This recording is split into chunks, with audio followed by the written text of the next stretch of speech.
Hello and welcome to Riding in the Weeds. This is episode number 99, and I am excited to bring you a special guest today. You'll notice Natasha's not with me today, but I have my amazing trainer, Kirsten Nelsen, with me today to chat with us a little bit about what it's like to be in the weeds of life in relation to riding horses. So I am Ginny Brandon. I'm an animal communicator and energy healer for animals and their people too. And I think today we're just going to dive in. So, Kirsten, can you just introduce yourself a little bit and let people know who you are? And then let's just have some fun with this. Sure. So I'm Kirsten Nelsen. I'm technically a professional horse trainer. Sometimes I like to call myself a horse educator. And my business is called Wexford Training. But what I teach is I worked out a training program of sorts. It's more concepts than it is step by step, but I call that training philosophy, training for optimal balance. And I kept coming back to balance, which relates directly to life. Like getting out of the weeds is about finding that stillness inside ourselves, finding our equilibrium, even when the world or the horse is throwing a lot of unbalanced forces at you. And so the way the training for optimal balance works is it's kind of conceptual. There's three major concepts that work on physical balance in the body, and one major concept that I consider finding balance in the mind. And even though those two things are always interwoven, we can focus and work on one aspect of the body or the mind in order to make a turnaround, get things started, make a breakthrough. So I look at mental emotional stability, mental emotional self-regulation, even in horses, not just people, mental emotional balance, and equilibrium that brings out the calm energy and ability to focus, whether it's a horse or a person. So that concept in my work I call the learning frame of mind. And it's really based on learning how to help a person or a horse shift from what's called technically a stress response in the nervous system into what's technically called a relaxation response in the nervous system. So that's related to dominance of the sympathetic fight-flight nervous system. That's called a stress response, and it's just called a stress response because it involves the entire nervous system and all of our autonomic functions, even which parts of the brain we can access when our nervous system is in that state, right? And then a relaxation response is the same thing because it's a global sort of response of the entire body, affecting a different part of the brain that we can access, affecting all of our autonomic nervous system again, or autonomic functions, I should say, heart rate, respiration, blood flow, digestion, lymphatic flow. All of that is changed when the body is having a stress response or a relaxation response, right? So whether we're in dominance of the fight-flight nervous system or we're in dominance of the rest and digest nervous system. Horses and people, it's the exact same system. It's very similar in how behavior manifests in either a stress response or a relaxation response. So this whole concept goes into how the nervous system works, what a stress response is, how it physically affects all the functions of the body versus a relaxation response, how that physically affects all the functions of the body, even to hormone release, right? So stress responses correlate to what we call stress hormone releases, cortisol, norepinephrine, adrenaline, all the things that give us lots of energy but take their toll on our health, right? Where the pleasure hormones are released during a relaxation response, which would be your endorphins, right? I can't think of any off the top of my Gets head. into I like usually, dopamine and serotonin and yes, all of those little yes, thank feel you. good chemicals. Yeah, yeah. Yes, all the chemicals that make us feel good. And so when we help a person or a horse who's in a defensive state or having a stress response, there's different tools and training techniques we can use primarily to help that individual shift out of a stress response back into a relaxation response. I consider that a primary part of training to do that on purpose as needed.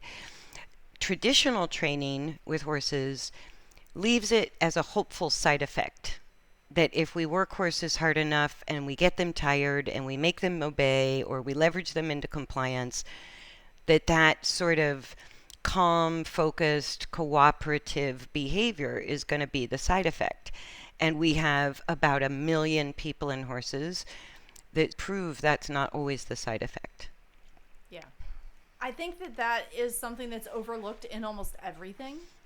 And I feel like if you don't Yes. get yourself like into a different physiological state, you're not going to change. That's how you stay in the weeds, right? Like to me, I think Right. that's the biggest thing I've learned through working with you over the years is if you don't address that first, you don't get to pass go, do not collect $200, do not keep going because you're always going to be repeating the same things because you're trying to learn through the stress chemicals.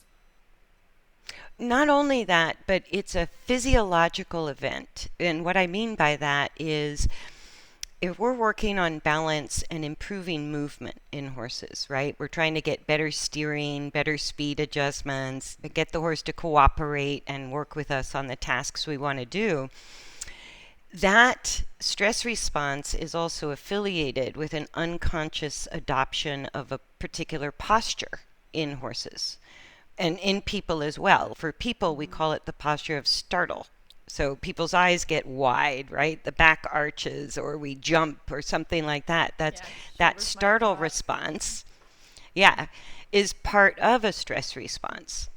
And so for horses, it's what we call inverted, upside down, high headed, drop back, disengaged. There's a lot of different names for it in horses, but it's essentially the posture of startle or the posture of the body preparing for fight or flight. And that postural change is not something that's in conscious control. So if we want to work with a horse and train them to have better movement, whether that's steering, speed adjustments, maneuvers, tasks, bigger jumps, whatever we want them to do, if they're in a stress response while we're training, we're fighting the body's unconscious trigger to be in a not very helpful posture that's not going to lead to better movement or more athletic capacity. It's actually going to wear out or use up the athletic capacity that the horse currently has. So that stress response, even though we get more energy, it has an exhausting effect on the body. So it depletes health. It doesn't regenerate. And even if we're working hard and we're very active, if we're in a calm, focused state, having a relaxation response, then the exercise we do, not only, I call it the learning frame of mind because the training sticks, right? Yes. The horses retain what we teach them. The students start to retain information rather than just going through the motions and starting over again after time off. That retention is there in the training. It strengthens the body. That's what I wanted to say. So exercise itself can either deplete the body or strengthen the body. And so during a stress response, exercise is depleting the body physically. And in a relaxation response, you have a strengthening effect on the body for the very same exercise, the very same work. Yeah. And that's how influential the nervous system is to the whole physical, mental, and emotional sort of well-being of the person or the horse. Yeah. It's been what we've figured not long ago. We've been working together for like 17 years or 18 years or something that you've been coming to Maryland regularly. And I have absolutely seen that with the horses, that it never mattered how long it had been since the last time I worked my horse. Thankfully now it's a lot more frequent than it used to be. Yes. But we always were able to pick up and keep going. And I've heard so many people repeating, oh, I have to do the same thing for 20 minutes that I did yesterday to get back to where I left off. And I'm like, oh, that's a red flag that things are not quite right. But I have to laugh when you say it works for people, because I don't feel like that's the case, but I'm sure it probably is. But internally, I can say that it doesn't always feel that way. Sometimes I get up on my horse and I'm like, I don't know what I'm doing. I don't know what I'm doing up here. But clearly, things are working. And I think sometimes it's important to remember that we don't always feel like we do know what we're doing, even when things are falling into place. Well, and I think when it comes to working with horses, none of us know what we're doing. Really. I mean, we have theories and ideas, but when two people are interacting and having a conversation, there's no real predictability to that conversation. And I find that's true with horses, that what I choose to do or not do in the course of training a horse 100% depends on the response the horse gives me. Right? So as soon as I get a stress response, I'm thinking, sounds easy enough. The horse should be able to do this. And the horse starts showing defensive behavior, fight, flight, starting to show anxiety or tension, starting to escalate energy, all of those nonverbal signs of a stress response. It tells me to immediately alter what I'm doing. I have hit a threshold with that horse, and no more learning, and nothing that's permanently beneficial is going to happen. So I need to adjust what I'm doing. And like every other horse trainer, we get very good at hammering our idea into the horse and sort of pushing through all the resistance. And, after banging my head against the wall for about a decade doing that, I'm like, this isn't helping. And am I here to subjugate the horse to my will? I think that's the issue a lot of people have with horse trainers and horse training, is it looks pretty angry and there's a lot of leverage, and sometimes it's violent, and it's not a good look. But that's sort of the inside of the horse business. It becomes an acceptable norm because it's happened for hundreds of years. And I go, when are we going to change that?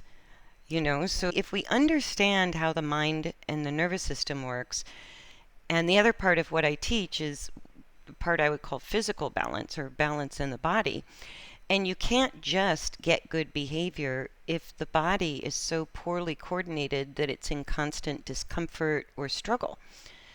And very few horse owners know a lot about, even professional riders know very little about what a balanced coordination or balanced movement in a horse means in a technical way. And so that's been my mission, is to just look at the nuts and bolts. Here's how mental and emotional responses tie into the physical. Here's how the physical coordination of the body ties into the mental emotional. And without that whole sort of perception of an individual, we're trying to fit horses and people into these little boxes. Like we go, this is right, this is our box, and everybody needs to stuff themselves into this training program or stuff themselves into this way of doing things. And it's just so backwards. Yeah. I think that's one of the things that I have admired about you the most over the years, is your ability to be adaptable to both the horse and the human. Tosh rides bikes. She's a mountain bike coach, and at least for her, the object you're riding doesn't have its own thoughts and feelings about things. So not only are you trying to coach a human who has agreed to sign up for your lesson, but there's a second component there that's the horse. And to be able to constantly adapt to whatever that is and take the sort of easiest path at that moment. My lessons have sometimes been very much about the technical detail of my own balance. Sometimes they're about the technical detail of my horse's balance. And some days they're about the emotional capacity of either one of us, because one or the Yes. other of us might not be having a great emotional day.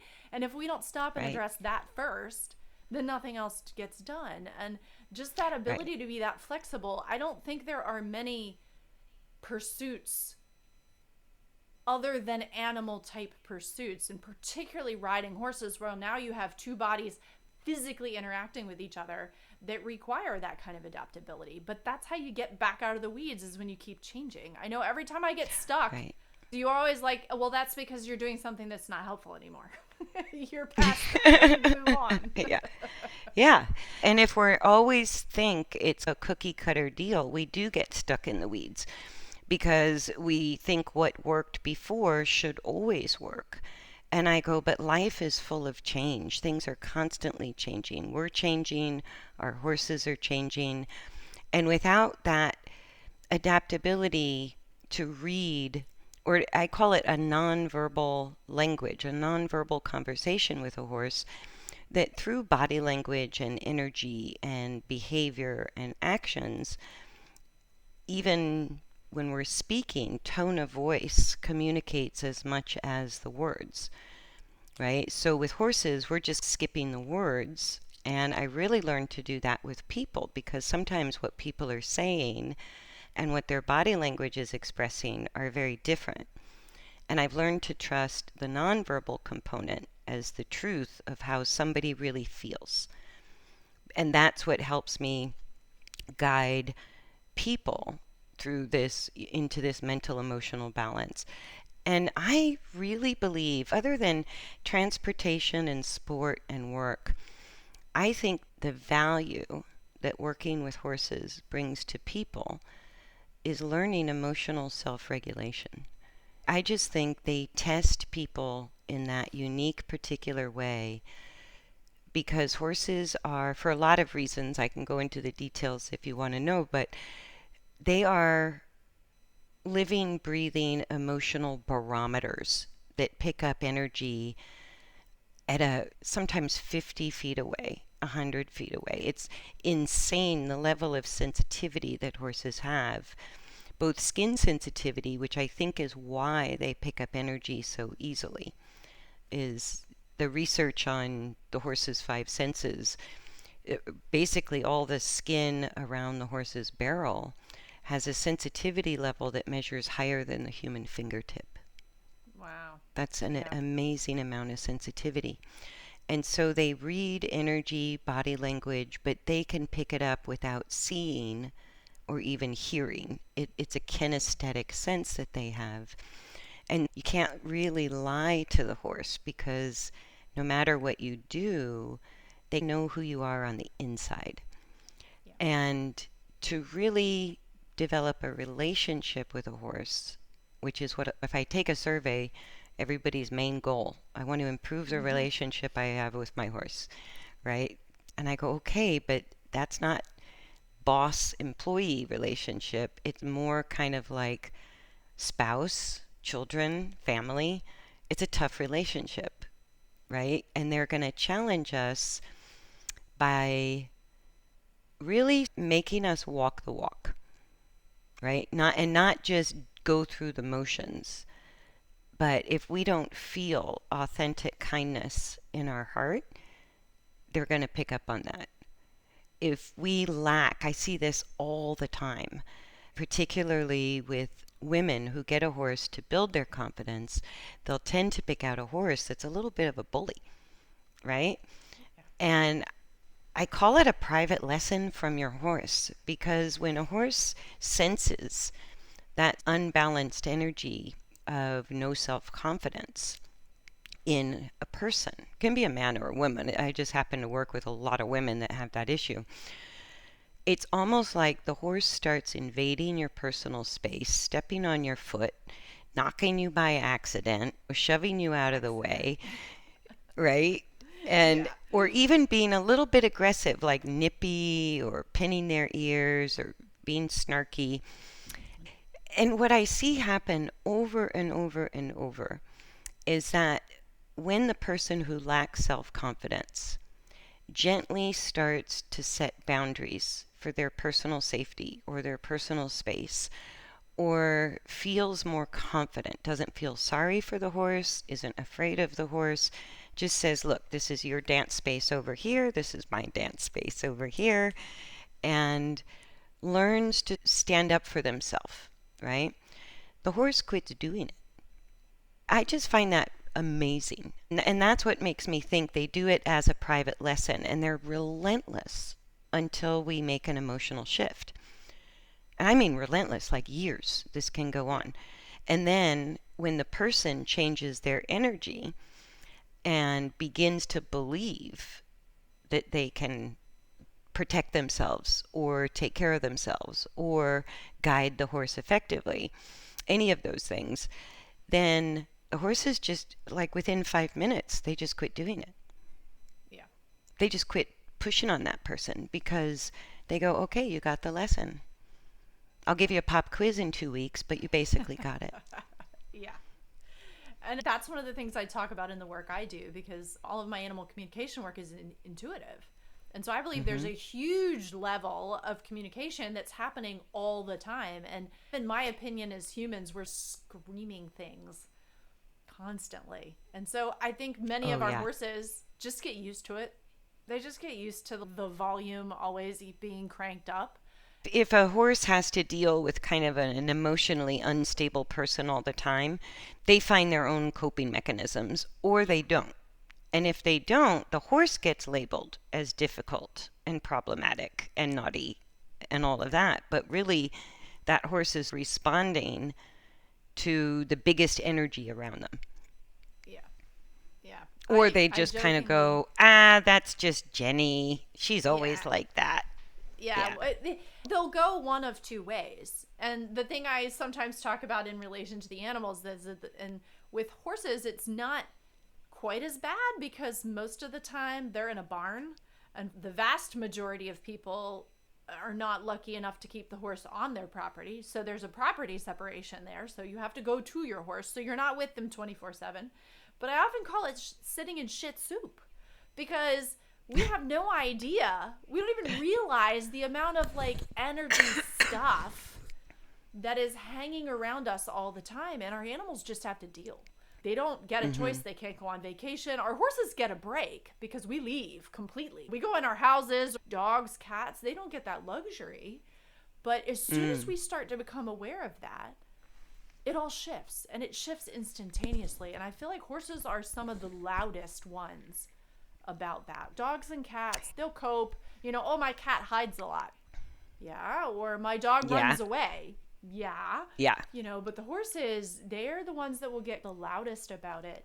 And I use that as feedback. Yesterday, I'd had a pretty rough day, and I got to the barn to take care of the horses. It's hot as Hades here right now. And they're hot and sweaty. I'm hot and sweaty. They need to be hosed. And so I'm trying to get them taken care of. Well, there was a bag of trash that had been put out in the side of the yard.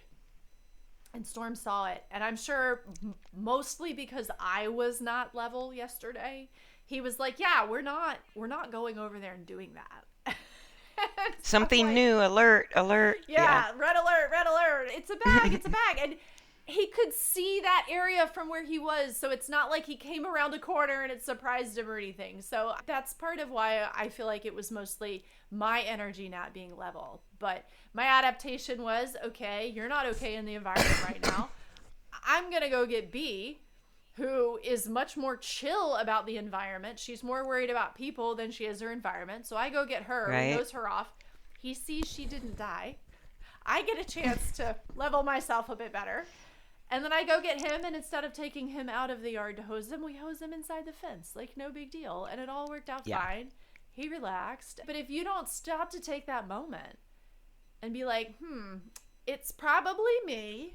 I'm probably the problem. I think sometimes with animals, there almost comes a place where people, I call it new age guilt, that everything the animal does bad is all about our energy because they're reading it. And I go, well, that's really true. The animals have to cope with our energy, whether it's good or not good, right? But they have their own autonomy as well. And they can be having a bad day, or they could have had a bad past or a bad past experience that we know nothing about. And so it's like you knew that day your energy was off, but he could have had his energy off too, and then seen some strange new thing that isn't usually there just tip the scales. Yeah. But for you, what really shows emotional equilibrium that keeps you out of the weeds, as you talk about, is that you made a different decision. You paused and said, you know what? I'm not feeling 100%. This other horse over here is looking pretty chilled out. I'll just start there, right? Yeah. Or rather than getting into the tussle and the argument and having to be right, you go, okay, there's no harm. I can hose him inside the fence. I don't need to make a bigger deal out of this than it already is. And I think that's where, with people with horses, we're so quick to lock horns. And it's like if they show an opinion or they scare us in the least, we need more control. And that is exactly the opposite of our emotional equilibrium. Our inability to adapt shows how out of balance we are. So we're going to make the horse become more stressed because we had a plan, and the horse's response to the plan did not go as planned. Yeah. And I go, that happens all the time. Yes. Right? All the time. And so once the horse responds in a way that's unexpected or new or negative or stressed, how we choose to respond to that response is what makes all the difference within the relationship. And I go, there's no getting around that. And so if we don't learn how to redirect ourselves like you did, take a breath, slow down, think about it. Is this really a big deal? Do I have to do this right now? Could I do something else? Those are not the kind of questions that natural-born predators ask. We just go straight for the water trough. And then horses, as natural-born prey animals, they survive by frustrating predators. It's part of their instinct. That's why I think they're here to teach us emotional self-regulation, because we're so easily frustrated by horses. And they're big and they're powerful, so there's a little, not only frustration, but often a lot of fear that goes in with that. Yeah. Lived through so much of that with Storm over the years. I mean, he's 1 ton. He's 1 ton. He's 6 foot at the shoulder. He's massive. And when he gets worried, it's a big deal. Like, it's not a small deal to manage when he's nervous. No, and you're like 100 pounds soaking wet. So I go, that discrepancy between, your 1 ton horse. I'm not going to win that argument. And that's what I've noticed is often in the horse industry, when you have female practitioners, whether it's for farriery or vets or all the other different kinds of services you have, frequently the women end up being more creative. And I think part of that is we have don't have the strength. Much greater ratio of weight to size ratio problem. And so we have to get creative because we're not going to manhandle horses. We're not going to physically be able to do things for them. If you try, you get hurt. I've been riding horses since I was about 9 years old. And when I was coming up as a rider, when we talked about horse trainers, it was either a 6 foot, 200 plus pound guy or a woman who looked like that. Like, it was like, it's going to take strength, right? So I never even, I go, I'm like 5'4", not that big, not that brawny, not super strong. And so I never even entertained the idea of being a horse trainer. I just thought, well, I like riding, I like learning about horses, it'll be a hobby, right? And then I went to a clinic in California years and years and years ago while I was still learning about these cowboy methods. And I met Tom Dorrance. And Tom Dorrance is legendary in parts of the horse business as what we would consider the original American horse whisperer. I think there's Native American horse whisperers. I think the term was coined over an Irish guy, right? Or in England. But basically it means super gentle methods that are so subtle they look like nothing. So it's like we whisper to the horses and they just do what we want. And when I met Tom Dorrance, he was in his, I don't know, I was probably in my 20s at the time, so he looked like he was 100 years old to me. He was probably he was probably 70 something or 80s at least. But when I stood next to him to talk to him, he was shorter than me. So he was not a huge strapping cowboy like what I was used to seeing. Because even Buck Brannaman's a big, strong guy, and Ray Hunt, who were both students of Tom Dorrance. But Tom Dorrance was like the legend of legends and just had an amazing thing with horses that he found hard to explain and hard to teach, but he was amazing at it. And when I met him, it was the first time I thought, it doesn't take strength. I can do this. I could do this. I could do this because it doesn't take strength. And what he's doing and the way he's doing it is so beautiful. That's the way I want to do it. That's the way I want to work with horses.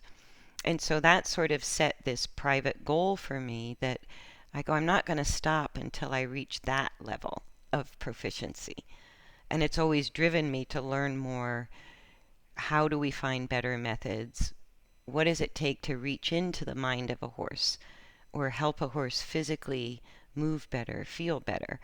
And that just goes way beyond, are you a hunter, a jumper, a Western rider, or trail rider? That's so mundane to me because I go, there's this magical world inside of that world that we can have with horses. And it's available to all of us. Yeah. But horses are like, yeah, but you're going to have to earn that. We're not handing it over. Mm-mm. Every one of them. Yeah. And Yeah. what I think is incredible about that is that it's interesting because you have the people that understand that, and then you have a lot of people that aren't aware of that at all. And I think not even on the radar. Yeah, that's what sort of shocked me when B, the foster horse that I have, came to me, because it's been so long.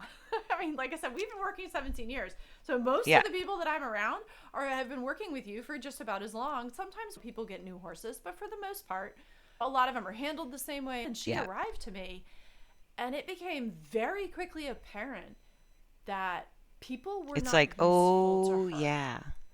Yeah. And it was like humans had never served a purpose to her other than handing her some food now and then. And beyond that, it's like she had no use for me. She had no interest in wanting to connect. She tolerated things that we did out of necessity, but there was not this understanding that, like, hey, maybe this two-legged being might actually have something that would be beneficial to me. Yeah, and she's living, like, it's so sad to me that it's considered normal. She was considered a normal rideable horse. Yes, and I took one look at her. You looked at her and were like, okay, she's not going anywhere. We're going to fix this for her.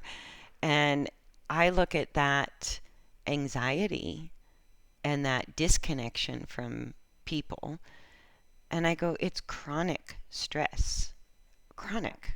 And horses, people will ask me. 21 years old. Yeah. And how long has she been living in chronic stress, right? Going on her right side triggered PTSD.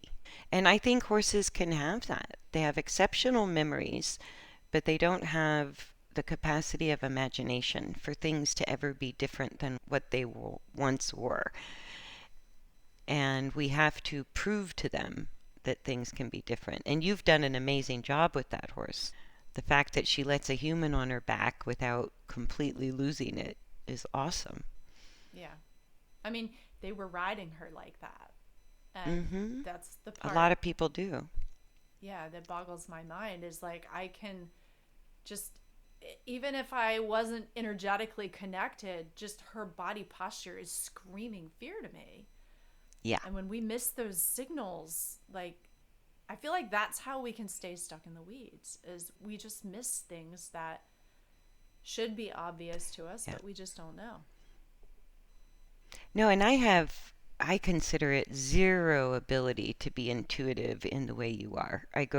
Communicating with animals is a big mystery to me, but it's not a mystery on a more obvious, mundane level. The body language screams at you, the facial expressions scream at you, the energy the horse is emitting, tension, anxiety, calmness, or something else, or a combination of all of it. Like that is so obvious to all people. It doesn't take special skills to look at a horse's behavior and try to figure out what they're trying to communicate to us through the behavior.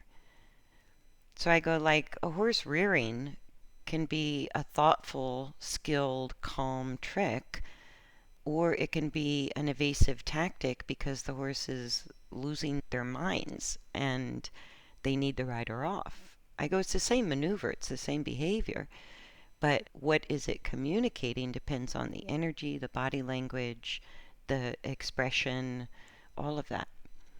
But we can read that. Yeah. You can walk around the grocery store and tell who's in a bad mood. Yeah, and it's just the awareness. That's all it takes, is just considering the energy that is being brought to the table, whether it's yourself or by someone else, by another animal. As soon as you consider, that's when things start to open up and stuff starts to shift, almost without actually changing anything. I've seen so many situations with horses where, particularly someone who's inexperienced, and they would come up and the horses start dancing and get antsy and won't stand still, and it's like, are you afraid? And when that person finally says, yeah, I'm scared, it's like everything changes. And I've had moments like that with Storm. I remember one day he got freaked out about leaves blowing in the wind. And I mean, when that happens, it's frustrating, right? Like, that's triggering to us because we know it's leaves blowing in the wind, and it doesn't mean there's a boogeyman there. And he got scared, and it startled me and scared me. And then he's standing there freaking out more because now my energy is scared. And I finally looked at him. I think I yelled at him because I was so exasperated. I'm like, you're scaring me. There's nothing here that's a problem. It's your behavior that is now making me scared. I think we sort of stood there staring at each other for a minute, and it just totally settled everything down. It shifted the energy. Yeah. And I think that you really hit an important point.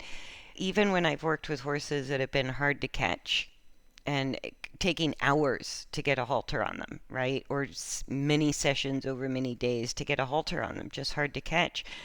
In my mind, that direct, brutal honesty is the only thing that really works. So I look them in the eye, which a lot of theories on horse training says never look a horse in the eye, it's threatening. And I look them right in the eye because that's what friends do. And I tell them, I can put the halter on you and it's going to be okay. Yeah. And I just let that roll through my head when I'm working on catching a horse that's hard to catch. And the same thing, like being brutally honest and even saying it out loud. And I've said to horses, stop that, you're scaring me.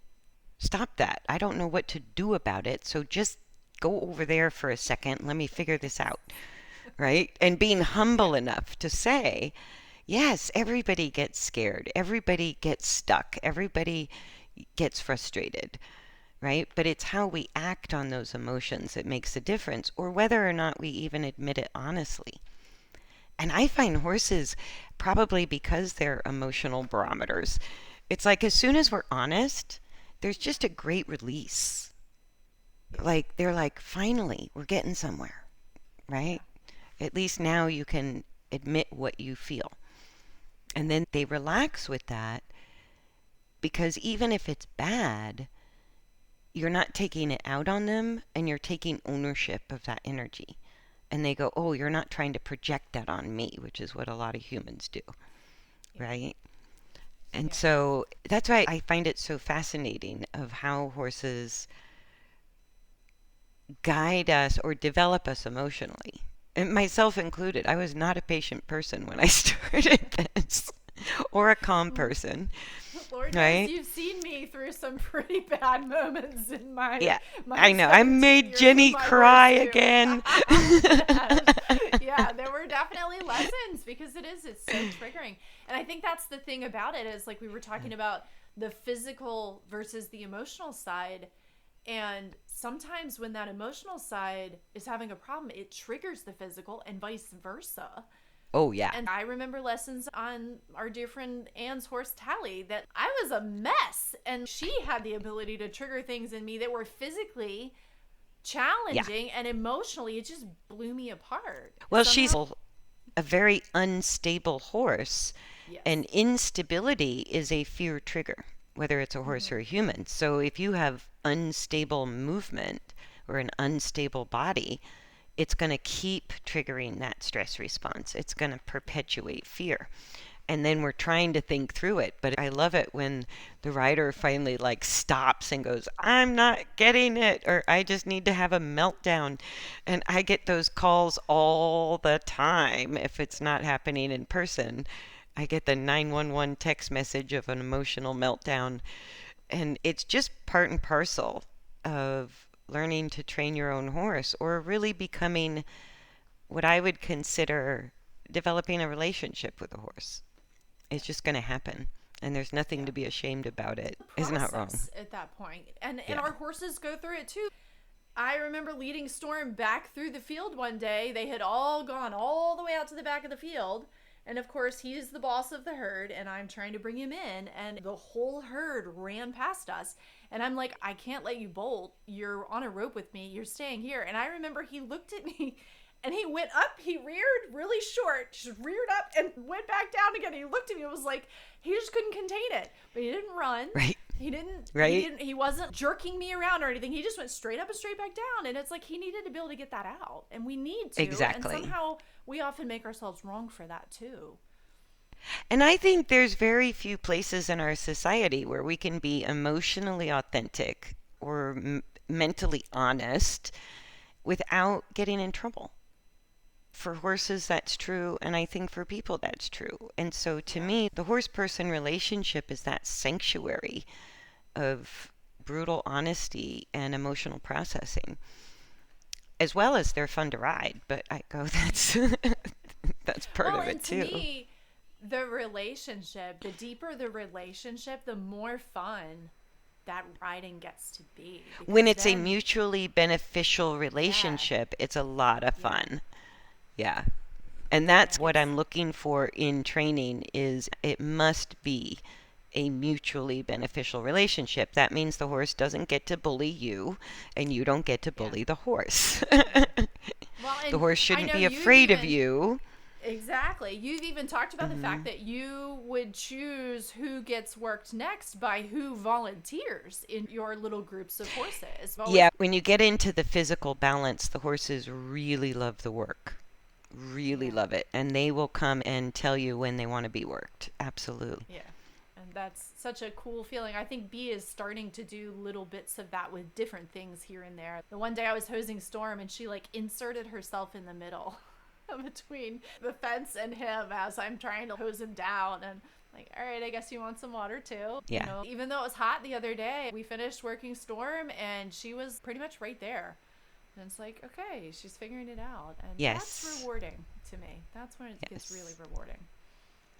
And I actually have to record my podcast, which I need to mention. I have a podcast I do with Deborah Miro, and I have different guests, called the Horse Geeks podcast. It's on all the podcast platforms, and it's on YouTube. Easy to remember, Horse Geeks, because that's what we are. And we talk about all these different ways of looking at horse training on that podcast. And I think we're getting close to, like, congratulations on episode 99, because we're hitting, I think we're doing recording episode 193 today. What? And I know, almost 200 episodes. And it's good fun, but it's a lot of time and effort to put these podcasts out. So thank you so much for having me as a guest on yours. I really appreciate it. Do you have any other websites or contact info you want to mention? Oh, yeah, my website, the easiest way to spell my website is wexfordfarm.com. It's WEXFORD.com. It is same Kirsten Nelsen, but that's hard to spell. Although Deb was funny, she goes, I remember how to spell your name correctly. It's K-I, and then every other vowel is an E. Because people misspell Nelson. It's K-I. Yeah, and then every other vowel is an E. And I said, that's a good way to remember it, because that's my website and my YouTube channel is Kirsten Nelsen. And I don't know why I did that. I always get that. It's hard to spell, but that's why I have Horse Geeks as the podcast name. And the website is wexfordfarm.com.